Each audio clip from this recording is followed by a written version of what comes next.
Beijing's approach towards the Ukraine war has centered around avoiding any direct criticism of Russia. At the same time, China has managed to project itself as a strategic rival to the United States. Now, French President Emmanuel Macron says he will visit China in the month of April. He is seeking Xi Jinping's help to end the Russia-Ukraine war. And it isn't just the French president who will be visiting China in the days ahead. The Chinese ambassador to the European Union says European Commission President Ursula von der Leyen and European Council President Charles Michel may soon visit China as well. Macron has welcomed China's peace efforts. However, the French president says peace is only possible if Russia withdraws its troops from Ukraine and respects the territorial sovereignty of the country. Beijing has sought to position itself as a neutral party on the Russia-Ukraine conflict, even as it has maintained close ties with Moscow. On Saturday, China helped scuttle a joint statement condemning the war at a G20 gathering in China. China recently published a 12-point position paper that called for urgent peace talks and a political settlement to end the Russia-Ukraine conflict. Ukrainian President Zelensky, too, has expressed the hope to meet Chinese President Xi Jinping, calling it important for world security. Now, as per the Chinese Foreign Ministry, Belarusian leader Lukashenko would pay a visit to China between the 28th of February and the 2nd of March at the invitation of President Xi Jinping. A longtime ally of Russian President Vladimir Putin, Lukashenko allowed his country to be used as a launchpad for Moscow's invasion. Kiev has expressed concerns that Belarus could again support Moscow in its war effort with weapons, soldiers and specialized equipment. Russia and Belarus have beefed up their joint military groupings. China's ambassador to the European Union, Fu Kong, said preparations for the visit of the EU delegation are underway, adding that frequent high-level mutual visits between the EU and China are expected to begin soon. EU diplomats have criticized China's refusal to describe the Russia-Ukraine conflict as an invasion. Beijing has also refused to call for a Russian withdrawal from Ukrainian territory. As per the Chinese government, EU's anger with Beijing over Ukraine is irrational, says China, and that it does not want the issue to affect development ties with the bloc. Despite the US and allies' continued ambitious efforts to bolster the Ukrainians, there are no signs of an endgame in the war. The Russia-Ukraine conflict seems destined to enter an even more complicated phase in the months ahead. More on this, we're now joined by Andrew K.P. Leung, an international and independent China analyst. Thanks so much for speaking to us. Now, it seems as if a slew of world leaders are headed to China. The French president says he's going to visit China in the month of April.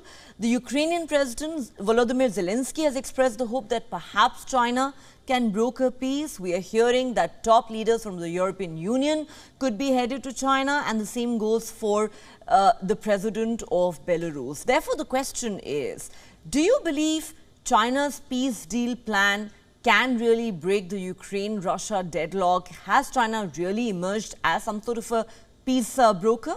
Well, the reality remains that the Ukraine war is impacting on a lot of other countries on the sidelines, not just involved in direct conflict, not just the European Union countries supplying arms and also training Ukrainian soldiers, and not only the United States, of course, but the other countries in Asia, in Africa, in Latin America, and of course China, they're all affected by rising inflation and also disruption of the world supply and value chain because of the war. Of course, then also increasing prices in energy and food prices. So the war is of no benefit to anybody, especially those in the developing world who see that the war has very little to do with them. And that's why a lot of countries, after a full year of this conflict, are beginning to worry. I mean, as you pointed out, I mean, the war in Ukraine seems likely to drag on, and is of no benefit to anyone. So China sees that at the time for this mediation has come, and has come up with this 12-point plan. But of course, in direct answer to your question, I don't see that there will be an immediate breakthrough, because the European Union, NATO, led by the United States, still think that they can impose their will on Russia and trying to topple Russia, they just want Russia to surrender totally. But this is unlikely to be the outcome, considering that Russia is a huge country. You look at the map, Russia is the largest landmass on Earth, very rich in natural resources.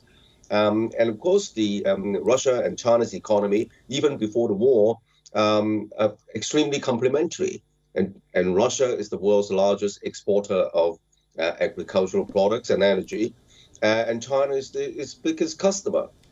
So even though China is extremely careful not to get involved directly in the war, but the reality means that the war is unlikely to end in Russia's total defeat. And that's why the China's 12-point plan may stand a chance to rally both sides together. But let me ask you this. Okay, but let me ask you this, Mr. Leung. You're talking about why China felt the need to intervene. Of course, a war benefits absolutely nobody. We're in the 21st century. Nobody wants or needs a war. However, if you look at China's conduct and stance over the last 12 months, it is very clear that China has been pretty much on Russia's side. At least that's how the world perceives it.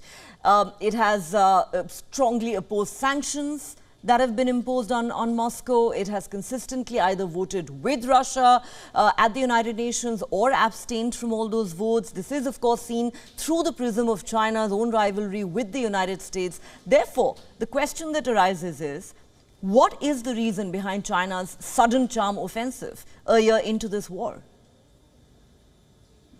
Well, China's never formally supports the war, but China doesn't want to sanction Russia because China is aware of Russia's security concerns, which seem to be ignored by all other countries. Don't forget that the situation in Ukraine, in the Donbass region, traced back to decades ago to the Minsk Agreement, which was brokered by some European countries and resulted in a ceasefire between Russia and also Ukraine in regard to the Russians living in the eastern part of Ukraine. So I think that China is aware of the Russians' concerns, but China has been very, very careful not to supply arms to Russia. And as for sanctions, I think China is not alone in abstaining. India, for example, in abstaining from a decision in the United Nations on sanctioning Russia. This suggests that the war in Ukraine is basically a proxy war led by the United States and its Western allies, and trying to sideline Russia, trying to couple President Putin and try to weaken Russia.